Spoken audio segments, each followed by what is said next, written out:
Welcome to I love literature, you are listening to ongoing a journey. हम नए paragraph से शुरू करेंगे। इस एंटायर पैराग्राफ में राइटर इमेजिनेशन की बात करता है। वो बात करता है कि इमेजिनेशन किस तरीके की होती है, कैसे हम लोग सोचते हैं, फैंसी क्या होती है, उसे इन सब चीज़ों को एक्सप्लेन करता है।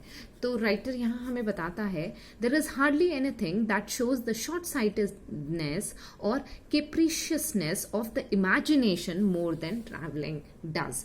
तो यहाँ पे राइटर हमें ये बताता है कि हार्डली कोई ऐसी चीज़ है, हार्डली कोई ऐसी चीज़ है जो हमें हमारे शॉर्ट साइटेडनेस शो करती है कि हम ज़्यादा दूर का नहीं देख सकते, और हमारा फिकल माइंड शो करती है कि हमारी इमेजिनेशन जो है वो कितनी छोटी है, हम कितना कम इमेजिन कर पाते हैं और हम कितना टिक के इमेजिन नहीं कर पाते हैं। हमारी इमेजिनेशन फटाफट कैसे चेंज होती रहती है। तो वो कौन सी चीज़ है जो ये दिखाती है कि हमारी इमेजिनेशन में उतना दम नहीं है जितना हम सोचते हैं, वो है ट्रैवलिंग। जैसे आप ट्रैवलिंग करते हो, आप वंडर करते हो, अच्छा ऐसा भी है, अच्छा ऐसा भी होता है। जैसे आप दुनिया के अलग अलग जगह जाएंगे, अलग अलग तरीके के मौसम देखेंगे, फूल देखेंगे, अलग अलग तरीके के पौधे देखेंगे, अलग अलग तरीके के झरने, लैंडस्केप देखेंगे, तो आपको हैरानी होगी, अच्छा ऐसा भी, ऐसा तो हमने कभी सोचा नहीं था। तो वही बात इस लाइन में हमें राइटर बोल रहा है। उसके बाद राइटर बोलता है with change of place we change our ideas. जैसे जैसे हमारी प्लेसेस चेंज होती है, हमारे आइडियाज भी चेंज होते हैं। आप जब एक सिटी से दूसरी सिटी जाते हैं तो आपके आइडियाज चेंज होते हैं, है ना। बेसिक आइडिया की बात नहीं कर रही हूँ मैं। जैसे आप अगर दिल्ली में हैं और दिल्ली से आप मुंबई जाते हैं तो आप सोचते हैं अच्छा दिल्ली में तो ऐसा होता है, यहाँ पे ऐसा होता है, अच्छा ऐसा भी होता है, तो आपके आइडियाज चेंज होते हैं। तो यहाँ पे राइटर बोलता है no nay our opinions and feelings.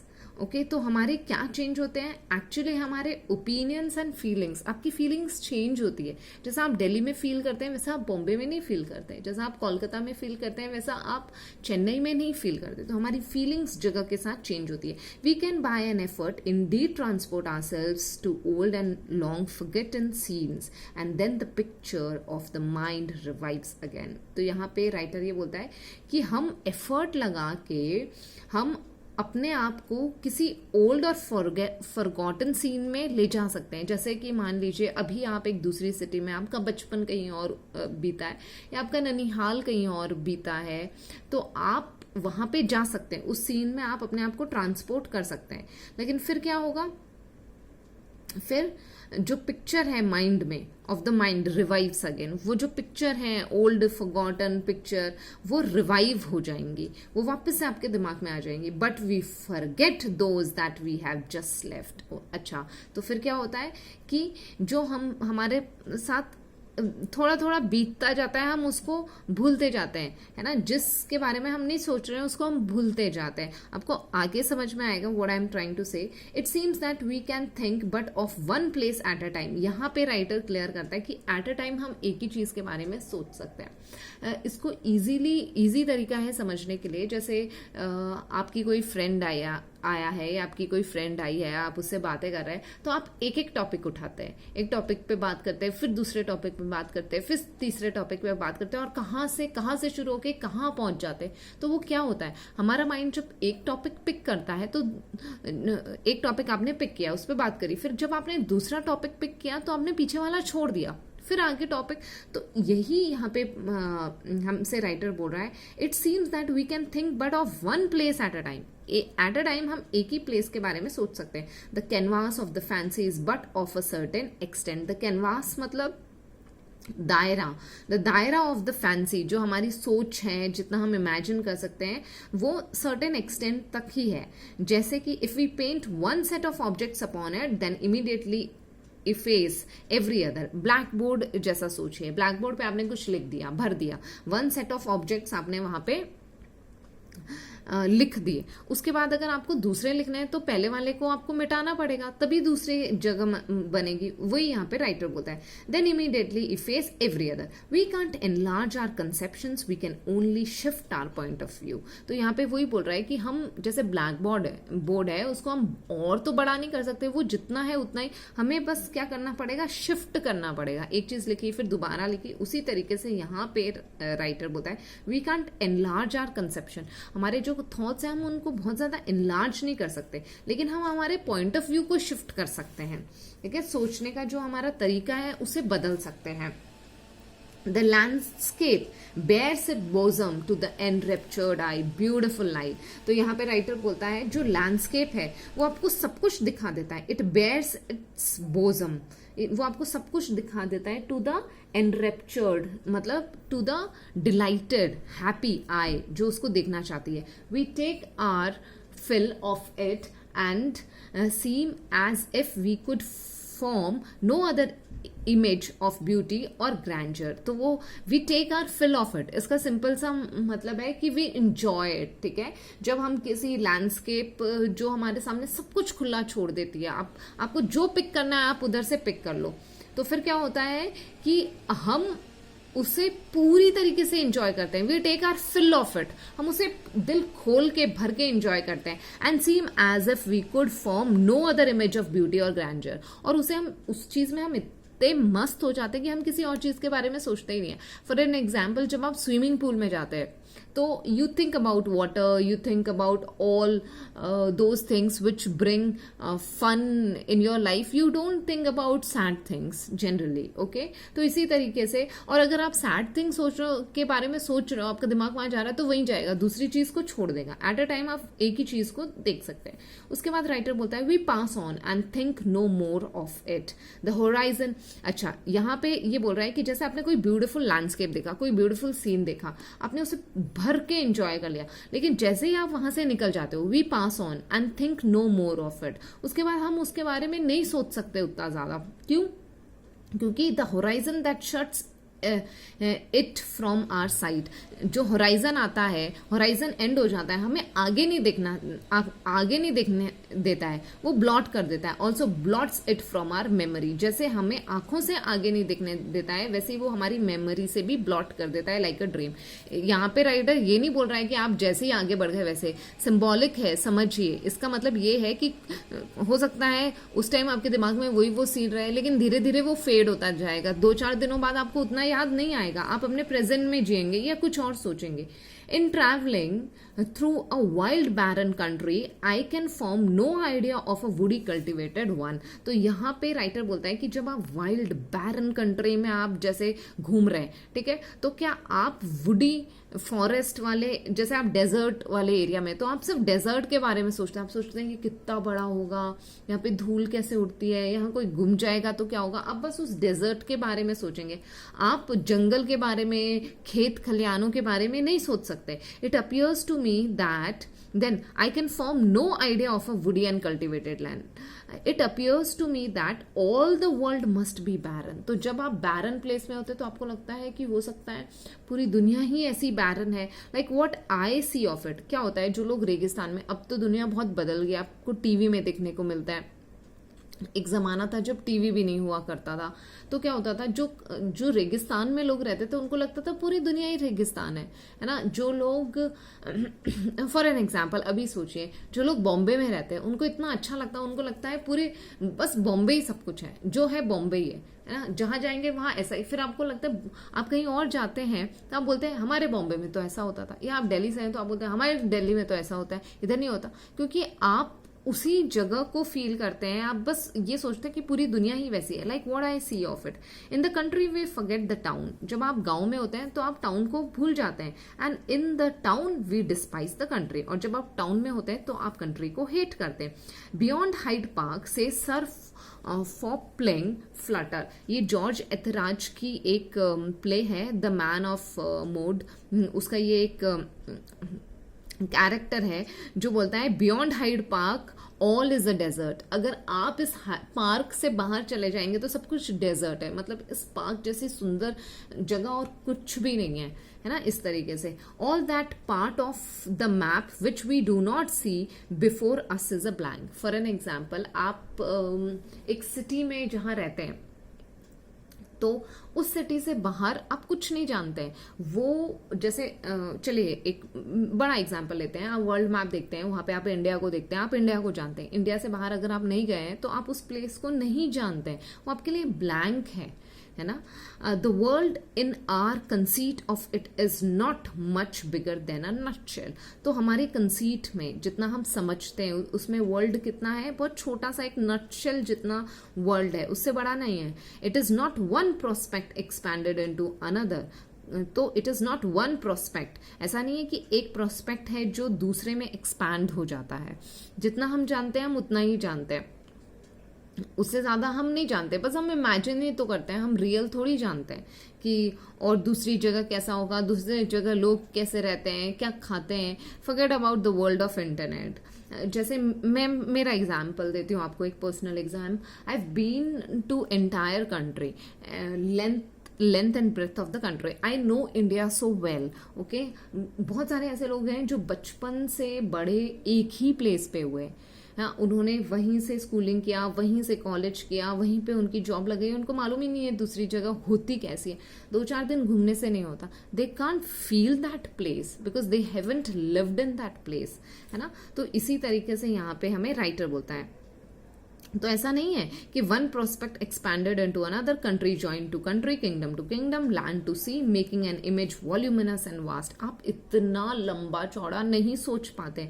The mind can form no larger idea of space than the eye can take in at a single glance.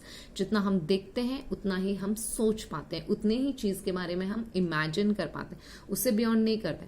For an example, दिन रात आपके दिमाग में, इसको और इजी करते हैं, दिन रात आपके दिमाग में क्या चलता है? आपके दिमाग में वही बातें चलती है जिसके बारे में आप सोचते हैं, जो आपने एक्सपीरियंस किया है ना। ऐसा बहुत कम होता है कि कोई आउट ऑफ द वर्ल्ड जो आपको मालूम ही नहीं है वो आपके दिमाग में आ रहा है, ऐसा नहीं होता है। अगर आपने कुछ टीवी में देखा है, हो सकता है रियल लाइफ में नहीं देखा, यूनिकॉर्न फॉर एग्जाम्पल टीवी में देखा है, तो वो आपके सपनों में आएगा। लेकिन जो चीज आपने देखी ही नहीं है वो कैसे आएगी? कोई एसोसिएशन फॉर्म ही नहीं होगा। तो वही यहाँ पे राइटर बोलता है, द रेस्ट, जितना आप जानते हैं उतना ही है। रेस्ट क्या है? Rest in a name written in a map, a calculation of arithmetic. बाकी सब अर्थमेटिक है, अर्थमेटिक वी डोंट अंडरस्टैंड, है ना। तो बाकी क्या है? एक कैलकुलेशन है कि हाँ यहाँ पे ये है। जैसे फॉर एन एग्जाम्पल, आपको मालूम है कि इंडिया के लेफ्ट हैंड साइड आप जाएंगे तो आपको पाकिस्तान मिलेगा, फिर आपको अफगानिस्तान मिलेगा, फिर आपको ईरान मिलेगा। राइट हैंड साइड जाएंगे तो आपको नेपाल मिलेगा, चाइना मिलेगा, और थोड़ा सा नीचे आएंगे तो आपको इधर बांग्लादेश मिलेगा, म्यांमार मिलेगा, और एकदम साउथ में आएंगे, दक्षिण की तरफ आप आएंगे तो आपको नीचे आपको श्रीलंका मिलेगा। तो ये सब क्या है? एक कैलकुलेशन है, बस, उससे ज्यादा कुछ नहीं है। For instance, what is the true significance of that immense mass of territory and population known by the name of China? तो टू अस, तो यहाँ पे राइटर बोल रहा है, imagine you are an Englishman. अभी आप ये मत सोचिए कि आप इंडियन है, नहीं तो चाइना हमारे बगल में ही है। अगर आप एक ब्रिटिशर हैं तो आपके लिए चाइना क्या है? That immense mass of territory and population known by the name of China. बस an inch of pasteboard on a wooden globe. Wooden globe को आप इमेजिन करिए, एक वुडन ग्लोब है ना आपके पास, और उसके ऊपर एक पेपर चिपका हुआ है, पेस्ट बोर्ड। तो वो कैसा दिख रहा है? तो 1 इंच उसका टुकड़ा है चाइना, बस वही है ना। आप चाइना देखें और इजी तरीके से समझते हैं। आप अगर ब्रिटेन से हैं, ठीक है, आप उसमें चाइना देख रहे हैं या मंगोलिया देख रहे हैं, आपके लिए तो एक ही बात है ना। आपको तो बस वो टेरिटरी दिख रही है, वो कैलकुलेशन दिख रही है। हाँ, इधर से 1 इंच इतना है, ये ज्यादा बड़ा है, मंगोलिया थोड़ा छोटा है। उससे ज्यादा आपको कुछ दिख रहा है? आपको लैंडस्केप दिख रही है क्या उस ग्लोब पे? नहीं दिख रही। आपको वहां के लोग दिख रहे हैं, कल्चर दिख रहे हैं, आप हवा फील कर सकते हो? कुछ भी नहीं कर सकते, बस एक कैलकुलेशन है ना। बैरन मैप है और कुछ भी नहीं है। तो आप चाइना को उतना ही जानते हो जितना आप चाइना के ऑरेंज को जानते हो। फॉर एन एग्जाम्पल, अगर हमारी कंट्री में दूसरी कंट्री से कोई चीज आती है, वो हम खाते हैं, तो हम उस कंट्री को इतना ही जानते हैं जितना हम उस चीज को जानते हैं।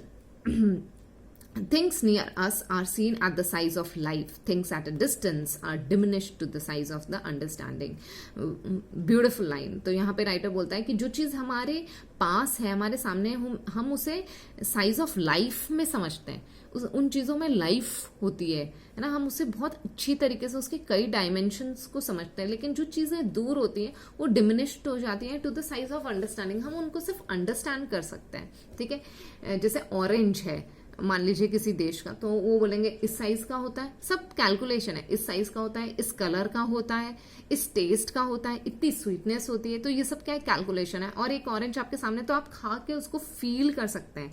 एक्चुअली आप उसको द साइज ऑफ लाइफ में देख सकते हैं. I hope it's clear. We measure the universe by ourselves and even comprehend the texture of our own being only piecemeal. Beautiful line. यहाँ पे राइटर बोलता है we measure the universe by ourself. हम universe को अपने आप से समझते हैं. हम डिटैच होकर समझ सकते हैं. जैसे हम इंडियन हैं अगर, या हम पाकिस्तानी हैं, तो हम अपने आप को इंडिया में रह के सोचेंगे कि अच्छा पाकिस्तान के लोग ऐसे होते हैं. और पाकिस्तानी अगर हम हैं तो पाकिस्तान में सोच के हम सोचेंगे कि अच्छा इंडियंस ऐसे होते हैं. तो हम दूसरे लोगों को कैसे समझने की कोशिश करते हैं, अपने ओपिनियन से समझने की कोशिश करते हैं. वो हमारे साथ कैसे हैं हम बस उन्हें उतना ही समझते हैं. वो हमारे साथ अच्छे हैं तो वो अच्छे हैं, वो हमारे साथ बुरे हैं तो वो रियल में बुरे हैं. लेकिन ऐसा होता नहीं है.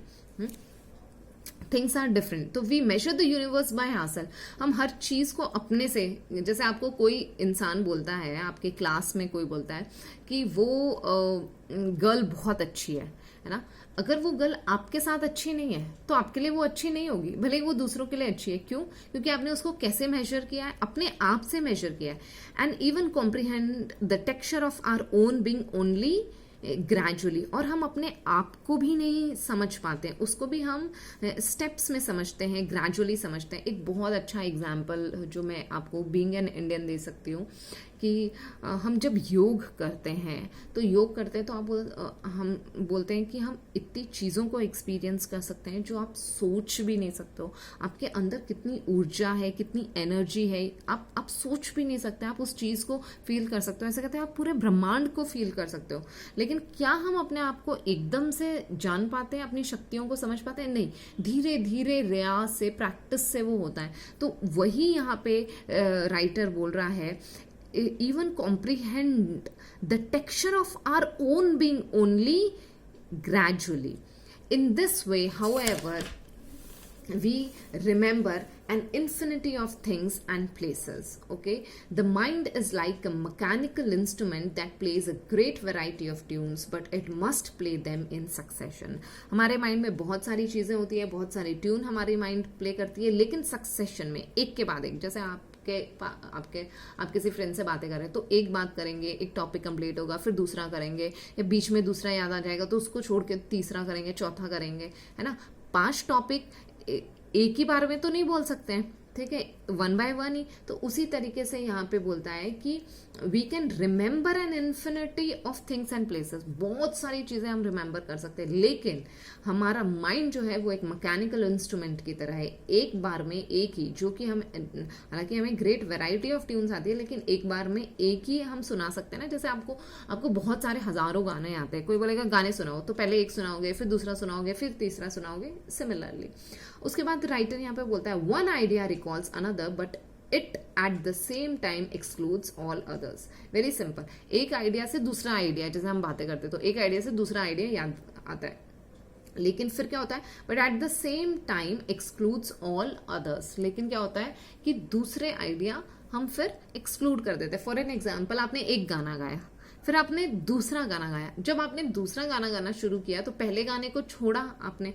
यही बात कह रहा है. In trying to renew old recollections we cannot as it were unfold the whole web of our existence. For an example, आप पुरानी यादों को ताजा कर रहे हैं तो क्या होगा we cannot as it were unfold the whole web of existence. पूरा का पूरा बचपन आपको एक साथ याद नहीं आ सकता। आपको कोई एक इंस्टेंस याद आएगा, एक इंसिडेंट जो हुआ है आपके साथ वो याद आएगा, फिर दूसरा, फिर तीसरा। We must pick out the single threads. Okay, तो आपको एक सिंगल थ्रेड पिक करना है। So in coming to a place where we have formerly lived, आपने फॉर एन एग्जाम्पल कहीं और अपना बचपन बिताया है, and with which we have intimate association, every one must have found that the feeling grows more vivid the nearer we approach the spot. For an example, आप दिल्ली में रहते हैं, आपने अपना बचपन मुंबई में बिताया, तो आप मुंबई में जाएंगे तो आप उस घर में जाएंगे जहां आपका बचपन बीता है, तो आप गार्डन देखेंगे तो आपको एक बचपन के एक आपको कोई किस्सा याद आएगा ना। फिर आप आगे बढ़ेंगे तो आपको दूसरा किस्सा याद आएगा, फिर आप और आगे बढ़ेंगे तो आपको तीसरा किस्सा याद आएगा। तो और जैसे जैसे आप घर के अंदर घुसेंगे आपका बहुत मेमोरीज क्या होगी, बहुत ज्यादा रिन्यू हो जाएगी। From the mere anticipation of the actual impression we remember circumstances, feelings, persons, faces, names that we had not thought of for years. तो फिर क्या होता है, जब आप उस जगह के क्लोज चले जाते हैं तो आप उन चीजों को याद कर लेते हैं। वो चीजें आपके दिमाग में फटाफट इतनी तेज आ जाती हैं, उतनी तेज आ जाती हैं जैसा कि आपने कई पिछले सालों में याद ही नहीं किया, उस तरीके से। Then what happens? To return to the question, then he says, okay, this I have read, that we remember circumstances, feelings, persons, faces, names that we had not thought of for years, but for the time all the rest of the world is forgotten. लेकिन जब आप अपने बचपन को याद कर रहे होते हैं तब क्या होता है, आप रेस्ट ऑफ द वर्ल्ड को भूल जाते हैं। आप भूल जाते हैं अभी आप क्या कर रहे हैं, कहाँ रह रहे हैं, कौन लोग अभी आपके साथ हैं, आप कैसे आए हैं, आप क्या करते हैं। आप उस पुरानी दुनिया में पूरी तरीके से खो जाते हैं। तो यहाँ पे राइटर भी खो जाता है और फिर उसे एकदम से याद आता है, तो क्या बोलता है, to return to the question I have put it above. तो बोलता है मैं वापस उस क्वेश्चन पे आता हूँ जो मैंने पीछे छोड़ा था।